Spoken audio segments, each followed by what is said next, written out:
नाज़रीन आदाब, तेलंगाना एक्सप्रेस में आप सभी का इस्तकबाल है। मैं हूं आफरीन। आइए नजर डालते हैं हेडलाइंस पर।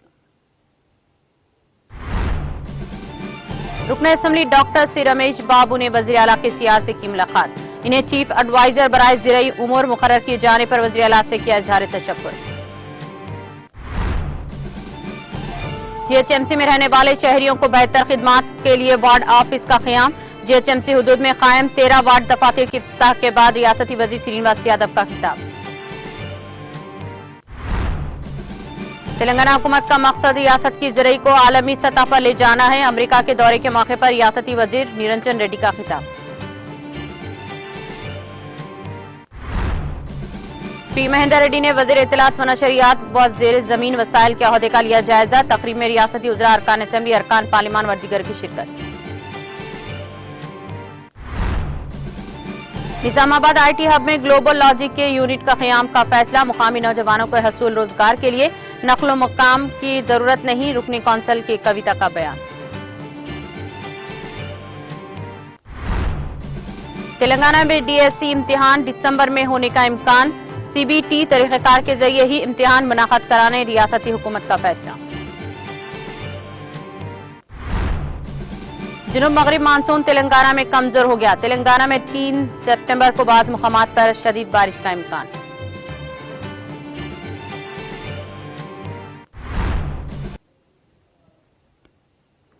और अब खबरें तफसील से।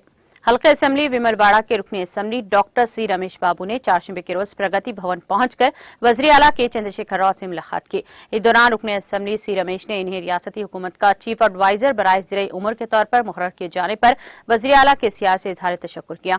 इस मौके पर इज़हार ख्याल करते हुए रमेश बाबू ने कहा कि रियासत तेलंगाना में गुज़िश्ता 6 दहाइयों से ज़िरई शोबे के बहरान को वज़ीर आला के सीआर की क़ियादत में सिर्फ 1 दहाई में काबू पा लिया गया है।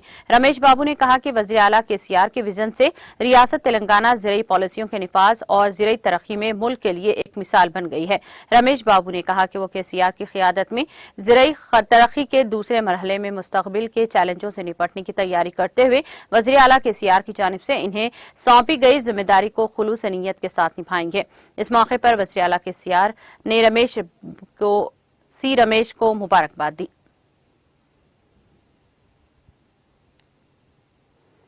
तेलंगाना के वज़ीर अफजाइश मवेशियान टी श्रीनिवास यादव ने कहा कि greater Hyderabad municipal corporation GHMC में रहने वाले शहरियों को तेज तर और बेहतर खिदमात फराहम करने के मकसद से वार्ड ऑफिस कायम किए जा रहे हैं। आवाम की सहूलत के लिए जीएचएमसी के हुदूद में कायम किए जाने वाले 13 वार्ड दफातर का आज इफ्तिताह किया गया। इस प्रोग्राम में डिप्टी स्पीकर पद्मराव गढ़, मेयर विजय लक्ष्मी और कई अवामी नुमाइंदों ने शिरकत की। इस मौके पर वजीर मौसूफ ने अवाम से कहा कि वो इस मौके से फायदा उठाते हुए अपने मसाइल मुकामी तौर पर हल करने के लिए वार्ड दफातर से रुजू हों, जहां तमाम महकमों के अहदेदार अवाम को एक ही जगह पर दस्तियाब हैं। उन्होंने निशानदही करते हुए कहा कि 137 वार्ड दफातर पहले ही खोले जा चुके हैं। जीएचएमसी के तहत तमाम 150 वार्डों में दफातर दस्तियाब हो गए हैं।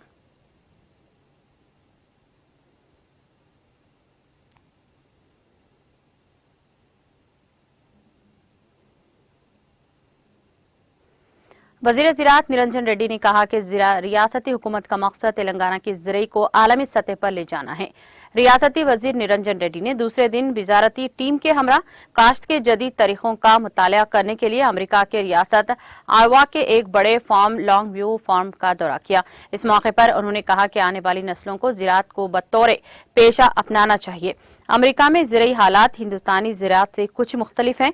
यहाँ भारी मांग और अफरादी क़ुव्वत की कमी है की वजह से बड़े पैमाने पर मैकेनाइजेशन नागुज़ीर थी। उन्होंने कहा कि यहाँ के किसानों के लिए हुकूमती मराहत भी हमारे मुल्क से मुख्तलिफ हैं। उन्होंने कहा कि मुताला से पता चलता है कि यहाँ के किसान कुछ कॉर्पोरेटाइजेशन की वजह से हुकूमत पर ज्यादा इन्हिसार नहीं कर सकते हैं। तेलंगाना में छोटे प्लांट ज्यादा हैं, इसीलिए इनफरादी सतह पर भारी मशीनरी का इस्तेमाल मुमकिन नहीं है। उन्होंने कहा कि मैकेनाइजेशन के हिस्से के तौर पर ज़राअत को आज़ाद करने के बारे में बहस होनी चाहिए ताकि हर गांव में मशीनें सस्ते किराए पर मिल सकें। उन्होंने कहा कि आने वाले दिनों में तेलंगाना के किसान भी मशीनी ताकत को बढ़ाने पे इस्तेमाल करने के लिए जरूरी मनसूबाबंदी के साथ आगे बढ़ रहे हैं। उन्होंने कहा कि दौरा अमेरिका का बुनियादी मकसद तेलंगाना के किसानों को दुनिया भर में ज़राअत के मैदान में साइंस और टेक्नोलॉजी में तरक्की फराहम करना है। बादशाह रियासती वजीर ने रियासत के डिक्टेर में फार्म प्रोग्रेसिव शो में शिरकत की और दुनिया के इस सबसे बड़ी फार्म नुमाइश में लगाए गए मुख्तलिफ स्टॉल्स का मुआयना किया। इस तकरीब में तेलंगाना ज़राअत के सेक्रेटरी रघुनंदन राव, इस्टा के सदर, तेलंगाना डेवलपमेंट कॉरपोरेशन के MD Keshalu, Telangana digital media director K Dilip और दीगर ने शिरकत की।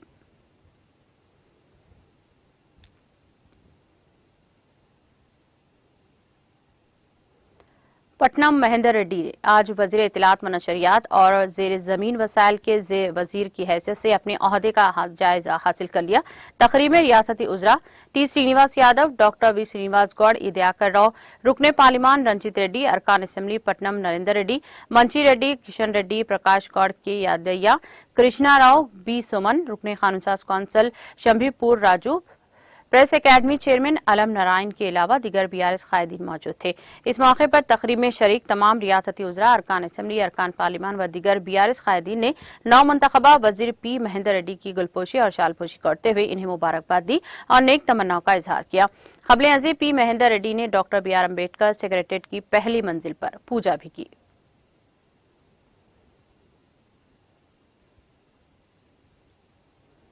बीआरएस कायद व रुकने तेलंगाना कानून साज कौंसिल के कविता ने मसरत का इजहार करते हुए कहा कि निजामाबाद आईटी हब में शोहरत याफ्ता कंपनी हिटाची ग्रुप के झेली कंपनी ग्लोबल लॉजिक ने अपने दफ्तर के क़याम का फैसला किया है। कविता ने कहा कि वो निजामाबाद के नौजवानों को रोजगार फराहम करने के लिए पाबंद अहद है। उन्होंने कहा कि मुस्तकबिल में निजामाबाद आईटी हब को वसअत दी जाएगी और मजीद कंपनियों का क़याम अमल में लाया जाएगा। बीआरएस कायद ने कहा कि बैनुल-अक़वामी कंपनी ग्लोबल लॉजिक का निज़ाम आईटी हब में क़याम एक अच्छी पेशरफ्त है। ग्लोबल लॉजिक के शहर हैदराबाद के 2 इलाकों गच्चीबौली और जुबली हिल्स में 2 कैंप्स हैं, जिसमें तकरीबन 3000 मुलाजिमीन खिदमत अंजाम दे रहे हैं। उन्होंने कहा कि आईटी के पेशरफ्त के चंद दिनों के अंदर एक बेमिसाल रद्दअमल आने वाला है। निजामाबाद में ताहाल 2 जॉब मेलों का इनेकाद भी अमल में लाया जा चुका है, जिसमें बहुत से नौजवानों को रोजगार हासिल हो चुका है। उन्होंने कहा कि ग्लोबल लॉजिक कंपनी के क़याम से मुकामी नौजवानों को रोजगार के मजीद मौके मैसर होंगे। रुकने कौंसिल कविता ने बताया कि वज़ीर आला केसीआर ने बेहतरीन मनसूबाबंदी के तहत रियासत में आईटी हब्स का क़याम अमल में लाया है ताकि हमारी रियासत के नौजवानों को दीगर शहरों जैसे बेंगलुरु, हैदराबाद का रुख किए बगैर अपने ही शहर में मुलाजिमत के मौके फराहम किए जा सकें। दुख्तर वज़ीर आला ने बताया कि निजामाबाद में हाल ही में इफ्तिताह करदा आईटी हब में न सिर्फ कौमी बल्कि बैनुल-अक़वामी कंपनियां भी अपने दफातर कायम करने में दिलचस्पी जाहिर कर रही हैं। बादशाह कंपनी के क़याम के लिए कैलिफोर्निया में वाक़ सदर दफ्तर को तजावीज़ रवाना की गई थी, जिसको हेड ऑफिस ने मंजूर करते हुए निजामाबाद आईटी हब में दफ्तर के क़याम की इजाजत दे दी। तेलंगाना में डीएससी इम्तिहान दिसंबर में मुनाक़िद होंगे। ज़राए के मुताबिक रियासत में डीएससी इम्तिहान दिसंबर के दूसरे हफ्ते में मुनाक़िद होने का इम्कान है, जबकि इम्तिहान माजी की तरह ऑफलाइन के बजाय कंप्यूटर पर मबनी टेस्ट सीबीटी के जरिए मुनाक़िद किए जाएंगे। हाल ही में गुरुकुल टीचर्स के लिए इम्तिहानात में सीबीटी तरीक़ेकार के जरिए मुनाक़िद हुए थे, ताहम अब हुकूमत ने डीएससी को भी सीबीटी तरीक़ेकार के जरिए ही मुनाक़िद कराने का फैसला किया है। आला ओहदेदार अब ऑनलाइन सिस्टम के तहत मुनाक़िद होने वाले डीएससी इम्तिहान के लिए मुनासिब तारीखों को हतमी शक्ल देने के लिए कोशा हैं। उम्मीदवारों से मौसूल होने वाली दरख्वास्तों की तादाद की बुनियाद पर इम्तिहानात शिफ्टों में मुनाक़िद किए जाएंगे। वहीं हैदराबाद के आसपास के इलाकों में ही ज्यादा से ज्यादा इम्तिहानी मरकज के क़याम के इम्कानात है। सवालिया पर्चों को डिजाइन करने की जिम्मेदारी state education training research institute SCERT को सौंपी जाएगी। इस सिलसिले में महकमा खजाना ने पहले ही 6612 आसामियों को भरने के लिए मंजूरी दी है। इन आसामियों को भरने के लिए रहनुमाना खतूत और शेड्यूल के साथ सर्कुलर 2 या 3 दिनों में जारी कर दिया जाएगा। इसके बाद महकमा स्कूल एजुकेशन हुक्काम डीएससी का नोटिफिकेशन जारी करेंगे।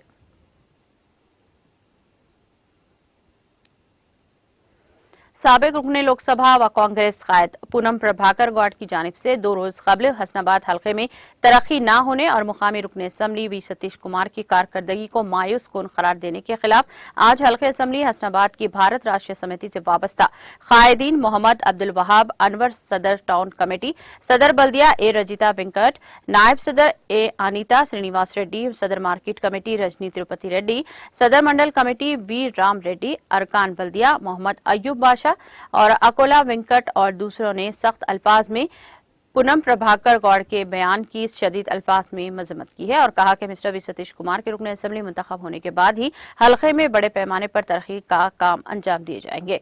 बेमिसाल तरक्की के जरिए हसनाबाद की देरीना मसमानदगी को दूर किया गया। तमाम मौजूआत में मुकामी अवाम को दरकार तमाम तर बुनियादी सहूलियात की फराहमी और जरूरियात की तकमील को तरजीह देते हुए हजारा करोड़ रुपये हसनाबाद हल्के में खर्च किए गए। मिस्टर वी सतीश कुमार की सियासी और निजी जिंदगी बेदाग और दूसरे अवामी कायदीन के लिए काबिल तखलीद है।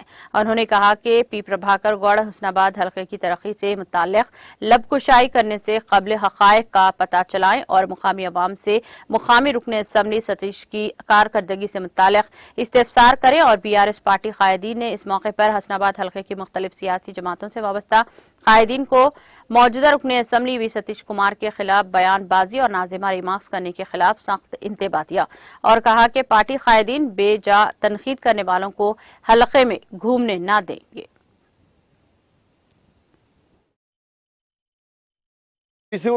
బండి సంజయ్ గారు రిసీవ్ తీసుకున్నారు, ఈయన రిసీవ్ తీసుకోలేదు. అయ్యా మీరు చేసింది ఏందయ్యా? ప్రజలకు చెప్పండి ముందు మీరు చేసినటువంటి అభివృద్ధి పనులు. ఇవాళ మేము ఎంత మా నాయకుడు మరి అదేవిధంగా మా మంత్రివర్యులు అదేవిధంగా మా కేసీఆర్ గారు ఎంత అభివృద్ధి చేసినో లెక్కలతో సహా మేము చెప్తున్నాం. మీరు ఇక నుండైనా కూడా ఇవాళ మా ఎమ్మెల్యే గారు చేసినటువంటి అభివృద్ధి పనులు ప్రజలకు తెలుసు. ఇవాళ హుస్నాబాద్లో ఏమేమి అభివృద్ధి చెందిందో సెంట్రల్ లైటింగ్ సిస్టమ్ తీసుకోండి, టోటల్ బీటీ రోడ్లు రెన్యువల్, గల్లీ గల్లీ సీసీ రోడ్లు, గల్లీ గల్లీ మురికి కాలువలు. అసలు పొంతనుందా? 60-70 కోట్లు తీసుకొచ్చి కేవలం మురికి కాలువలు సీసీ రోడ్కే. ఇవాళ తాగునీటి కొరకు 26 కోట్ల మంజూరు. ఏం మాట్లాడుతుంది మీరు? విమర్శిస్తే సద్విమర్శ ఉండాలి. మీకు మాట్లాడే అర్హత లేదు. మా ఎమ్మెల్యే గారు ప్రజల లోపల 24 గంటలు ప్రతి పార్టీలకు అతీతంగా ప్రతి వర్గానికి అతీతంగా పనిచేసుకుంటూ ఇవాళ టోటల్ 7,000 కోట్లు తీసుకొచ్చి ఈ యొక్క నియోజకవర్గాన్ని డెవలప్ చేసినటువంటి ఘనత ఇప్పటి వరకు ఉన్నటువంటి ఆనాటి నుండి ఈనాటి వరకు ఎమ్మెల్యేలో నంబర్ 1 ఎమ్మెల్యే. అందుకే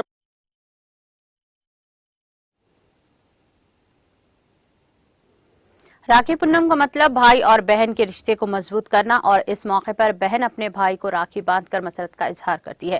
राखी बंधन त्योहार फिरके वाराना हम आहंगी और हिंदू मुस्लिम इत्तेहाद को फरोग देने की बेहतरीन मिसाल है। इस तरह की मनाजिर पुराने शहर में राखी के त्योहार के दौरान देखने को में आए हैं। चुनाचे राखी त्योहार के मौके पर TRS लीडर सरिता ने हैदराबाद के पुराने शहर में वाक़ शिवाजी नगर इलाके में मजलिस के साबिक कॉर्पोरेटर समेत बिन अब्दाद को फोन किया और इन्हें राखी बांधी और राखी त्योहार के बारे में बताया। इस मौके पर TRS लीडर सरिता ने मीडिया से खिताब भी किया।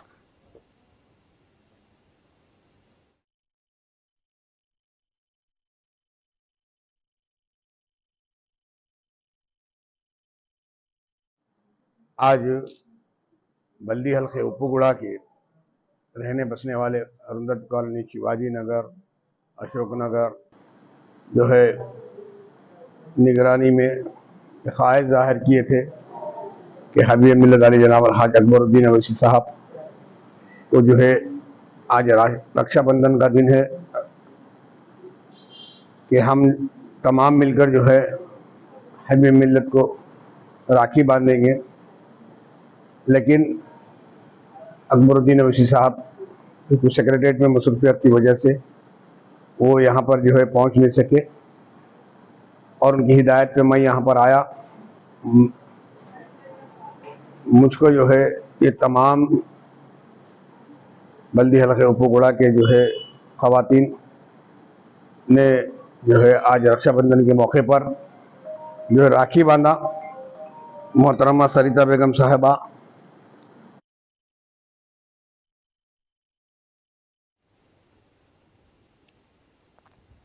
सीपीआई के कौमी सेक्रेटरी नारायणा ने घरेलू पकवान गैस की कीमत में 200 रुपये की कमी को इंतखाबी हरबा करार दिया और कहा कि सिर्फ इंतखाबात के पेश नजर ये कमी की गई है। अगर वाकई मोदी हुकूमत इस मामले में इखलास रखती है तो इसको घरेलू पकवान गैस की कीमत जो 1200 रुपये है को 2014 की पकवान गैस की कीमत के मुमासिल करना चाहिए था। उन्होंने मीडिया से बात करते हुए कहा कि मुत्तहदा आंध्र प्रदेश के साबिक वज़ीर आला एन चंद्रबाबू नायडू को इंडिया इत्तेहाद में शामिल होना चाहिए। उन्होंने कहा कि सीपीआई से डी राजा और पनुज विश्नोई मुंबई में होने वाले इंडिया लॉन्स के इजलास में शिरकत करेंगे। नारायणा ने कहा कि वज़ीर आज़म नरेंद्र मोदी का ग्राफ ट्रेन की रफ्तार से ज्यादा तेजी से गिरेगा। उन्होंने तंज कसते हुए कहा कि बैरून मुल्क मोदी का ग्राफ बढ़ेगा और मोदी वहां से इलेक्शन लड़ेंगे तो जीत जाएंगे। उन्होंने कहा कि बीजेपी ने तेलंगाना में इसके सदर बंडी संजय की तब्दीली से तेलंगाना में मैदान खो दिया है। उन्होंने इस यकीन का इजहार किया कि अगर कांग्रेस कम्युनिस्ट मिलकर तेलंगाना में होने वाले असेंबली इंतखाबी मुकाबला करेंगे तो बीआरएस के उम्मीदवारों की जमानत भी नहीं बच पाएगी। उन्होंने कहा कि कांग्रेस से मुफाहिमत के लिए बातचीत जारी है। इन दोनों जमातों का इत्तेहाद होता है तो बीआरएस की शिकस्त नागुज़ीर है। उन्होंने कहा कि अगर तेलुगु देशम और कम्युनिस्ट आंध्रा में इत्तेहाद करते हुए मुकाबला करते हैं तो डबल इंजन वाली हुकूमत खत्म जाएगी।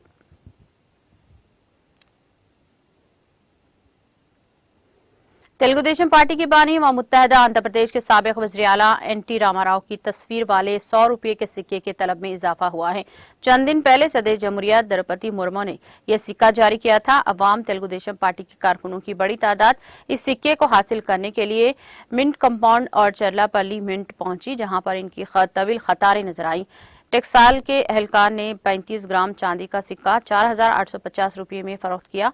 तेलुगु फिल्मों के मशहूर अदाकार एनटी रामाराव, जिन्होंने तेलुगु इज्जत नफ्स का नारा देते हुए तेलुगु देशम पार्टी का क़याम 1982 में अमल में लाकर अंदरून एक साल रियासत में इख्तिदार हासिल किया था, की खिदमात का एतराफ करते हुए मरकज ने यह सिक्का जारी किया था। इस सिक्के के साथ खुसूसी तौर पर बनाए गए डब्बे में एक किताबचा भी है जिसमें एनटी रामाराव की शान हयात और दीगर तफसीलात भी हैं। पहली खीप में 12,000 सिक्के बनाए गए थे जो तमाम के तमाम फरोख्त हो गए। बाद अफराद ने 2 या 3 सिक्के खरीदे हैं। इनके मदाहों और तेलुगु देशम पार्टी के कारकुनों का कहना है कि तेलुगु अवाम की पूरी दुनिया में तभी पहचान मिली जब एनटी रामाराव ने सियासत में कदम रखा। इससे पहले तेलुगु अवाम को मद्रासी कहा जाता था।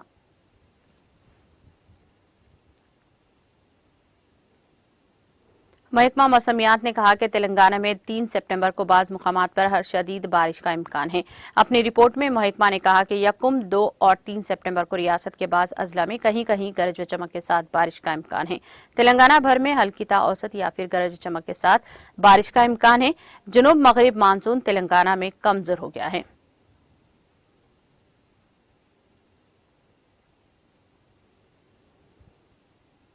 आंध्र प्रदेश के जिले श्रीकाकुलम के पातापट्टनम के एक शॉपिंग मॉल में बड़े पैमाने पर आग लगने का वाकया पेश आया। कल शब आग के साथ कशफ धुआं भी नजर आया, जिसकी इत्तला फायर ब्रिगेड के एहलकारों को दी गई। फायर ब्रिगेड के एहलकारों ने वहां पहुंचकर काफी जद्दोजहद के बाद आग पर काबू पाया। इस वाकये में किसी जानी नुकसान या फिर किसी के झुलसने की इत्तला नहीं मिली है। अलबत्ता बड़े पैमाने पर माली नुकसान जरूर हुआ है। समझा जाता है कि शॉर्ट सर्किट आग लगने की वजह है। चंद्रयान 3 के जरिए हासिल करदा एक अहम कामयाबी के तौर पर खलाई जहाज के पेलोड ने चांद के जुनूबी क़ुतबी खिते में एल्युमिनियम, कैल्शियम, आयरन और समेत कई कीमियाई मादों की मौजूदगी का पता लगाया है और हाइड्रोजन की तलाशी जारी है।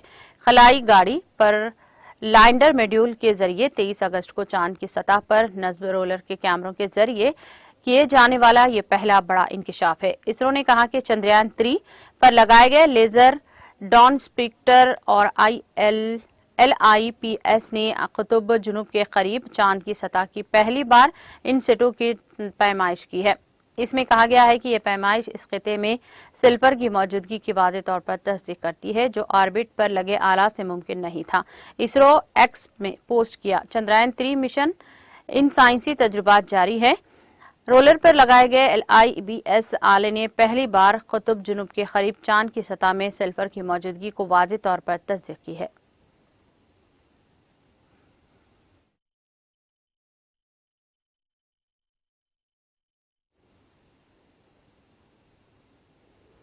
तेलंगाना एक्सप्रेस में वक्त तो चला है ब्रेक का। ब्रेक के बाद भी जारी रहेगा खबरों का सिलसिला।